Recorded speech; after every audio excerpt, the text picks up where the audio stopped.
Hello મિત્રો, share બજારની વાતોમાં મિત્રો, બજારમાં વિદેશી રોકાણકાર એફઆઈઆઈ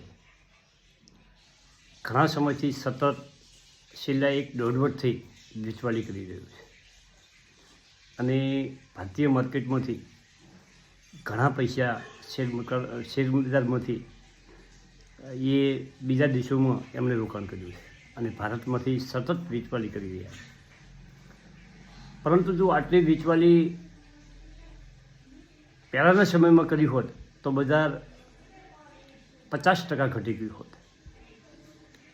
પરંતુ જે નથી ઘટ્યું એનું મોટું કારણ છે કે આપણા ઘરેલું ફંડો, આપણા ભારતીય લોકો જે એસઆઈપીમાં રોકાણ કરે છે, જે મ્યુચ્યુઅલ ફંડમાં રોકાણ કરે છે અને એ એસઆઈપી દ્વારા જમા કરેલા પૈસા એ મ્યુચ્યુઅલ ફંડોના જે મોટા મોટા ફંડો છે એની બજારમાં સતત લેવાલી ચાલુ છે.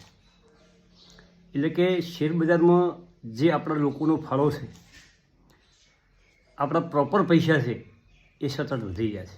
લોકોના પૈસાની લોકોની ભાગીદારી શેર બજારમાં વધી રહી છે. સીધી ખરીદી કદાચ થોડી ઘણી ઓછી થતી છે, પરંતુ એસઆઈપી દ્વારા સતત અને સતત ખરીદી વધી રહી છે અને એ આપણા માર્કેટ દ્વારા, આપણા ભારતીય માર્કેટ માટે, શેર બજાર માટે એક સારું કારણ છે. હવે જે શેર બજારમાં એફઆઈસી સામે ડીઆઈની ખરીદી થઈ રહી છે અને જે આપણા ફંડો છે એ જે રોકાણ કરે છે એ કયા સેક્ટરમાં વધારે રોકાણ કરે છે મિત્રો, એની આપણે થોડીક વાત કરીએ તો ઓટો સેક્ટર. ઓટો સેક્ટરમાં 51,200 કરોડનું આપણા ઘરેલું ફંડોનું રોકાણ છે મિત્રો.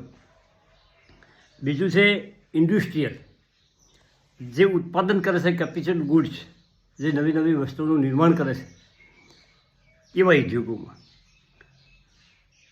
50,550 કરોડનું રોકાણ છે. ત્રીજા નંબરમાં છે હેલ્થકેર, એટલે કે આ હોસ્પિટલ અને આવી બધી કંપનીઓમાં હેલ્થકેરમાં આ દવા ઉદ્યોગની એને હેલ્થકેર વિભાગમાં પણ રોકાણ 49,440 કરોડનું છે. અને એના પછીનું સેક્ટર આવે છે મિત્રો એનર્જી સેક્ટર. એનર્જી સેક્ટરમાં પણ ખૂબ મોટું રોકાણ છે. 49,280 કરોડનું રોકાણ થાય છે. અને ત્રીજા નંબરનું સેક્ટર છે ટેલિકોમ સેક્ટર મિત્રો. ટેલિકોમ સેક્ટરમાં પણ 35,000 કરોડનું રોકાણ વિદેશી આપણા ઘરેલું ફંડોએ રોકાણ કર્યું છે. તો આ જે મોટા મોટા 5 સેક્ટર છે, ઓટો સેક્ટર, ઇન્ડસ્ટ્રીયલ એટલે કે કેપિટલ ગુડ્સ, હેલ્થકેર, પછી એનર્જી સેક્ટર એટલે કે પાવર સેક્ટર અને ટેલિકોમ સેક્ટર. બીજા સેક્ટરોમાં પણ રોકાણ છે, પરંતુ આ સેક્ટરોમાં છેલ્લા થોડા સમયથી આપણા ફંડોનું રોકાણ વધી રહ્યું છે. આ સેક્ટરની જે કંપનીઓ છે એમાં રોકાણ વધી રહ્યું છે મિત્રો.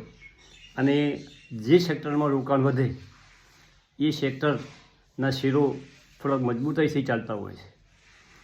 તો આપણે જે કંપની ખરીદવી છે મિત્રો, જે કંપની ખરીદવી છે એમાં વિદેશી રોકાણકાર, આપણા ઘરેલું ફંડો કેટલું રોકાણ છે, એ રોકાણ વધારે છે કે ઘટાડે છે એ પણ એક મહત્ત્વનો મુદ્દો બને છે.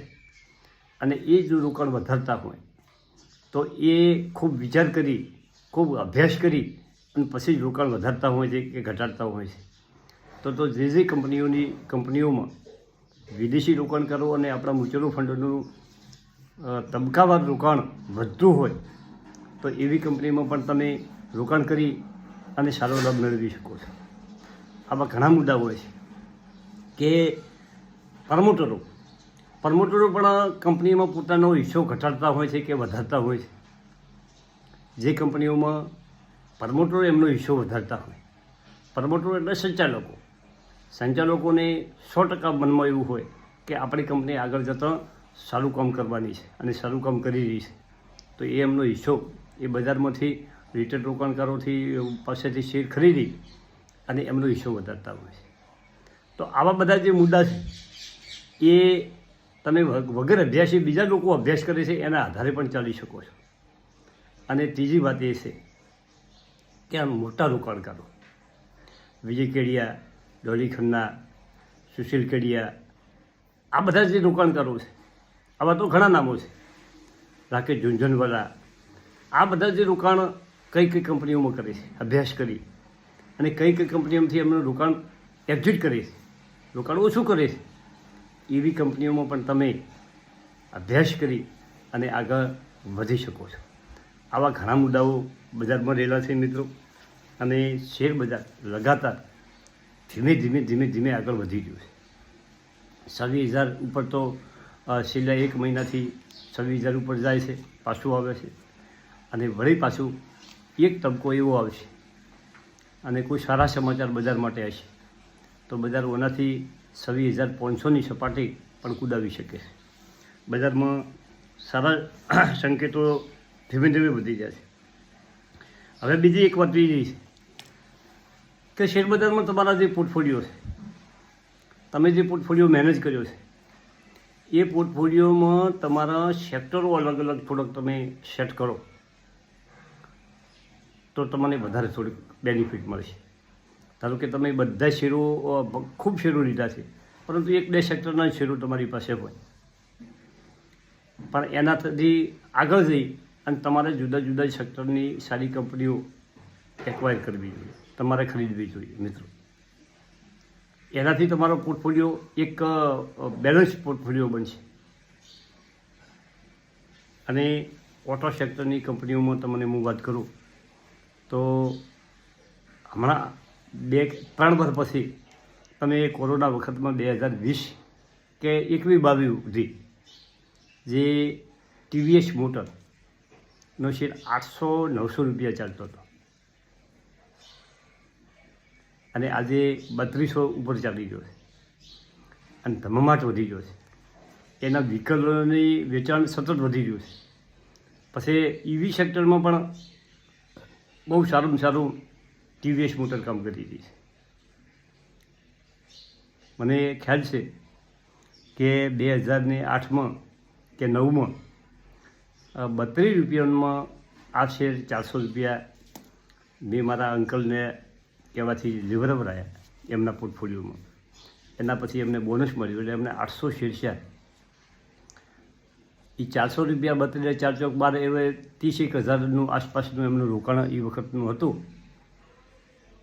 આજે એમના પાસે 800 શેર છે અને 3200-3500 ચાલી રહ્યો છે. 1-2 વર્ષ પછી એ 4,000 ઉપર પણ 100% નીકળી જશે. આવી રીતનું રોકાણ જૂનું પડ્યું હોય તો એને સાચવી રાખવું જોઈએ. લાંબા સમય માટે આપણે થોડુંક રોકાણ કરેલું હોય અને ધીમે ધીમે કાઢવું ગબડે જાય. Thank you. આભાર.